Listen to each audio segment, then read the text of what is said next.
Okay, so you guys are on your page of homework. This is actually the back. Let me show you this first. This is the back of the table that you did last week.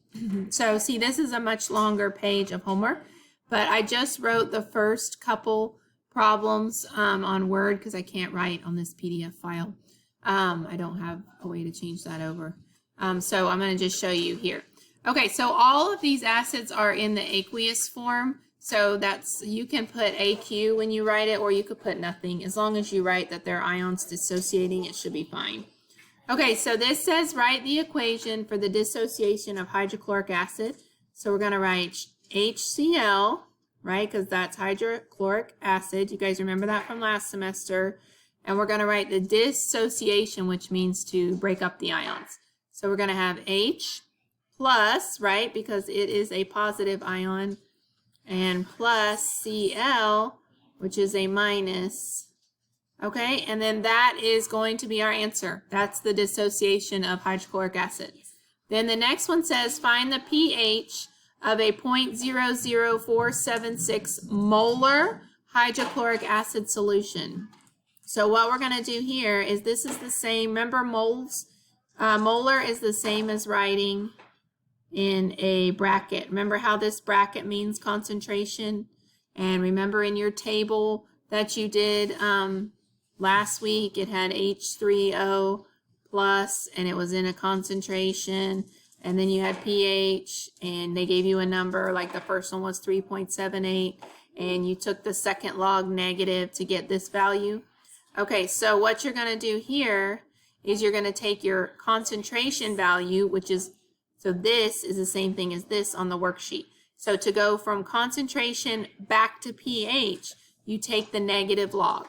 So if you type this number, well, I'm sorry, if you type negative log of this number, you're going to get 2.32. So the pH is equal to 2.32.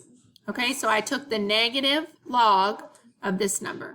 So I wrote on the top of the worksheet from last week for you guys how to do negative log from concentration to pH, and then how to do second log negative to go from pH to the concentration, so that you guys would be able to figure this out. So you do need to memorize how to do that mathematically to do all these problems. Now, what if later on this worksheet asks you for the POH? Let's say the next question said find the POH. So you might think, oh, I'm going to do something mathematically and with the log. No. Remember, to find the POH, you're just going to think of it as a scale of 0 through 14.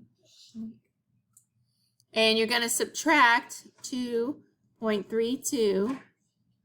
Okay, and this is then going to give you the POH. Okay, so you're going to get 11.68. Is that right? I think so. Okay. So this is what you're going to do. Am I still recording? Yes. Okay. So this is what you're going to do if they ask you to find the pH. Now, what if they asked you to find the concentration of OH? Then you're going to take this number, right? And you're going to take the second log negative of this number to get the concentration. Okay, so you guys see how the table I gave you last week is kind of leading you up to being able to answer questions about it.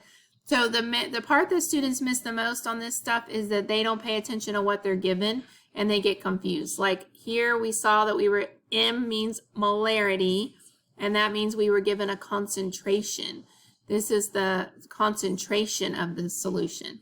Okay, and then if you're given a pH, then you know that you can use the pH, and you can use, depending on whether it's the pH or the concentration, you use negative log or second log negative. Okay, so on the sheet that you're going to be doing for homework, make sure that you're really paying attention to what it's asking you to do. And I'm also going to put the answer sheet up for you guys to double check your work.